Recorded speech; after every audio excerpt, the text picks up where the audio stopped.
चाहे। हम तो साधुवाद देंगे उस बेचारी चंचुला को भी।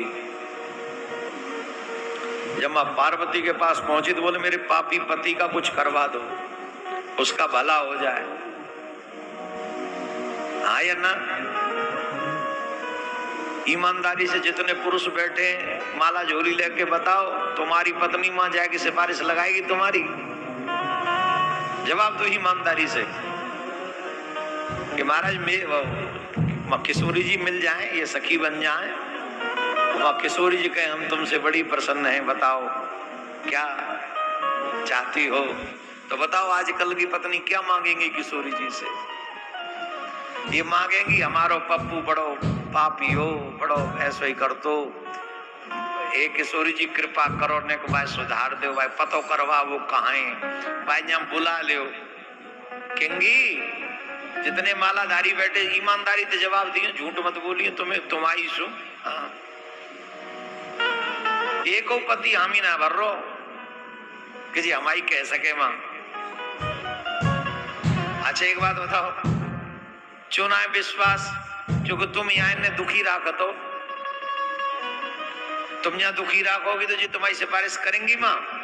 एक बात पक्की है, तुमसे पहले तुम्हारी देवी जाएंगी। बोलो मतलब तुम्हारे चांस कम है, इनके चांस ज्यादा है। पहले मतलब ऐसा ना है कि तुम मतलब सिस्टम ऐसा है कि स्वाभाविक जो धार्मिक प्रवृत्ति होती है वो देवियों की ज्यादा अच्छी होती है।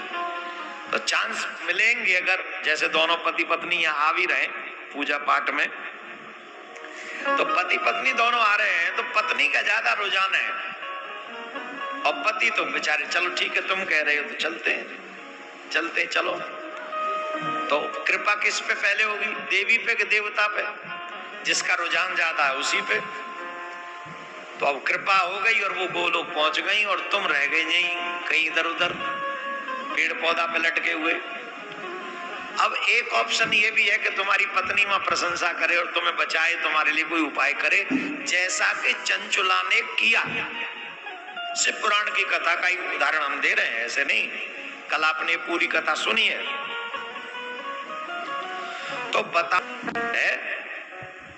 अच्छा चलो पत्नी तो फिर भी अच्छी हो सकता है कह भी दें, अरे किशोरी जी दया कर दो, जैसे भी थे काले कलूटे पापी दुष्ट जैसे भी थे, बहुत गुस्सा करते थे, शाम को पी के आते थे, लड़ाई दंगा बहुत करते थे, जैसे भी थे, पर अब इन पे कृपा कर दो, इनको भी दया कर दो। संभव है 1%, ज्यादा नहीं 1%। पर यही अवसर अगर पति को मिल जाए तो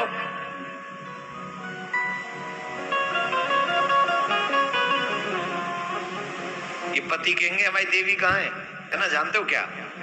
पति कहे ना कहे 50% का तो डिस्काउंट है, शेयरिंग चल रहा है। जो पति करेगा अच्छा काम 50% पत्नी को अपने आप चला जाएगा। तो ये तो परमात्मा ने व्यवस्था कर दी है। अब भगवान करे पति सबको ऐसे मिले जो अच्छा करने वाले हों।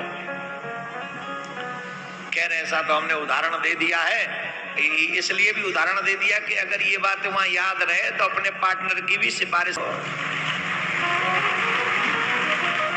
कोई खुश नहीं है पार्टनर के नाम पे, हमने देख लिया, एक भी खुश नहीं। बोल सब कह रहे अपनी अपनी देखो भैया। चलो गुरुजी की सिफारिश तो कर ही दोगे।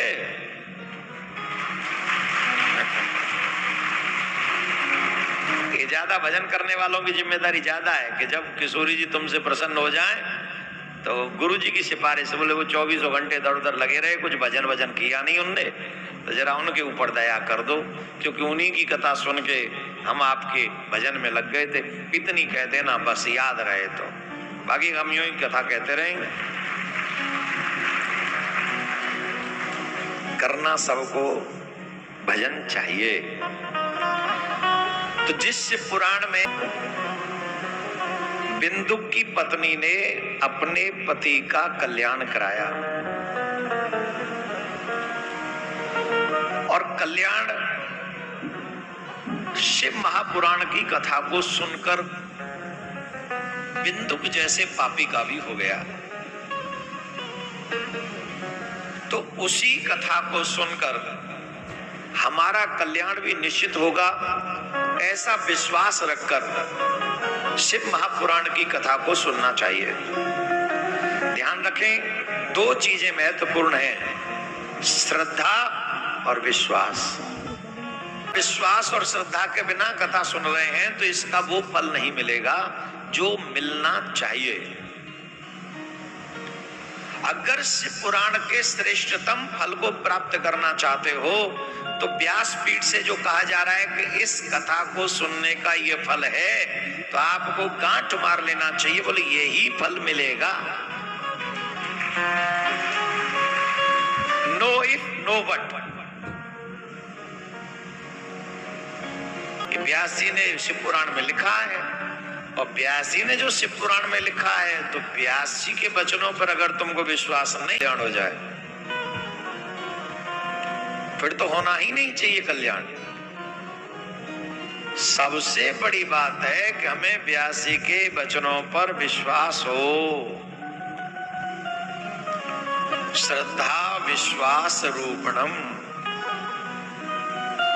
विश्वास और श्रद्धा दोनों हमको होनी चाहिए। एक समय की बात है, कुछ श्रेष्ठ ऋषि आपस में ये संवाद कर रहे थे, संवाद विवाद में बदल गया। क्या संवाद था? कि ये साधन श्रेष्ठ है, ये साधन श्रेष्ठ है, ये साधन श्रेष्ठ है। समझ रहे हैं?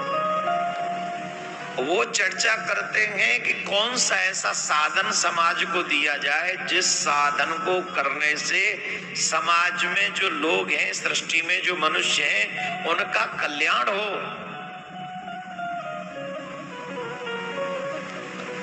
तो कोई तो कह रहे थे कि भाई श्रवण विधि श्रेष्ठ है, कोई कह रहा है मनन विधि श्रेष्ठ है, कोई कह रहा है तपस्या श्रेष्ठ है, कोई कह रहा है यज्ञ श्रेष्ठ है। आदि आदि विषयों पर संवाद चल रहा था, और वो संवाद विवाद में बड़ा भयानक रूप ले लिया। मतलब हाथापाई नहीं, कहीं समझो ही गया। तो जब ये विवाद बढ़ता गया तो सोचा इसका निर्णय कौन करेगा, कैसे पता चले कौन सा साधन श्रेष्ठ है, क्या साधन करने से सदगति प्राप्त होगी, क्या किया जाए। ये सब सोचकर वो सारे ऋषिगण ब्रह्मा जी के पास में गए। मुनीनाम सठ कुलीना नाम